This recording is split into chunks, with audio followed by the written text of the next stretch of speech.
ನಮಸ್ತೆ ಸ್ನೇಹಿತರೆ. ಈ ಒಂದು ಚನ್ನರಾಯಪಟ್ಟಣ ಪಕ್ಕ ನಿಂಬೆಹಳ್ಳಿ ಅನ್ನೋ ಗ್ರಾಮದಲ್ಲಿ ಒಂದು ರೇಷ್ಮೆಗೆ ನಮ್ಮ ನೆಟ್ಸಪ್ಪಾದ ಉತ್ಪನ್ನಗಳನ್ನ ಸಿಮ್ರಿಚ್ ಮತ್ತೆ ಬೈ 99 ಇಲ್ಲಿ ಒಬ್ಬರಿಗೆ ರೈತರಿಗೆ ಕೊಟ್ಟಿದ್ದು.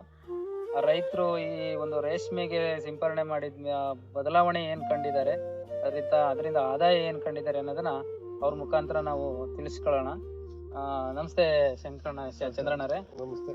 ಇಲ್ಲಿ ಈ ನಿಮ್ಮ ಜಮೀನಿನಲ್ಲಿ ನಮ್ಮ ನೆಟ್ಸಪ್ಪಿನ ಉತ್ಪನ್ನಗಳನ್ನ ಬಳಸಿ ನಿಮಗೆ ಕಂಡಂತ ಬದಲಾವಣೆ ಏನು ಅನ್ನೋದನ್ನ ನಿಮ್ಮ ಮುಖಾಂತರ ತಿಳಿಸ್ಕೊಡಿ.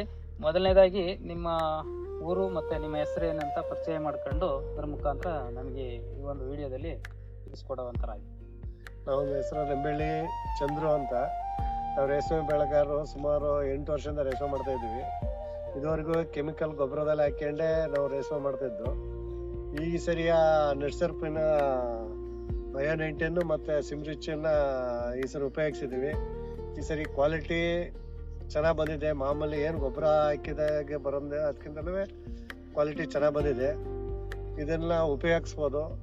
ಎಲ್ಲ ರೈತರು ಇದನ್ನು ಉಪಯೋಗಿಸಿದ್ರೆ ನಮ್ಮ ಭೂಮಿಗೆ ಕೆಮಿಕಲ್ ಮುಕ್ತ ಮಾಡ್ಬೋದು ಅಂತ ನಮ್ಮ ಅನಿಸಿಕೆ. ಅದರಿಂದ ಎಲ್ಲ ಕೆಮಿಕಲ್ ಮುಕ್ತ ಮಾಡೋಕ್ಕೋಸ್ಕರವಾಗಿ ನೆಟ್ಸರ್ಪನ್ನು ಉಪಯೋಗಿಸಿ ಅಂತ ನಾನು ಇದ್ರ ಮುಖ ಕೇಳ್ಕೊಳ್ತೀನಿ.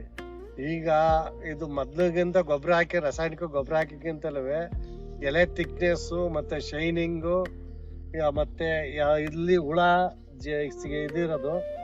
ಈಗ ನೋಡಿ ಇದರಲ್ಲಿ ಜಾಸ್ತಿ ಹುಳಗಳೇ ಇಲ್ಲ, ಒಂಥರ ಸಣ್ಣ ಕೀಟಗಳಿರೋದು. ಈ ತರ ಕೀಟಗಳು ಈಗ ಕೀಟಗಳು ಕಮ್ಮಿ ಆಗಿದೆ. ಮೊದ್ಲು ಒಂದ್ ಎಲೆಯಲ್ಲಿ 25-30 ಸಿಕ್ಕವು, ಈಗೆಲ್ಲ 1-2 ಎಲ್ಲ ಸಿಗ್ತಾ ಇದೆ.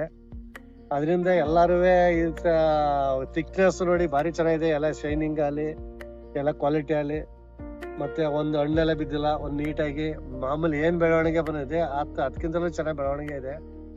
ಇದು ಎಲ್ಲಾ ರೈತರು ಉಪಯೋಗಿಸ್ಬೋದು ಅಂತ ನಾವು ಇದ್ರ ಮೂಲಕ ತಿಳಿಸಿಕೊಳ್ತೀವಿ.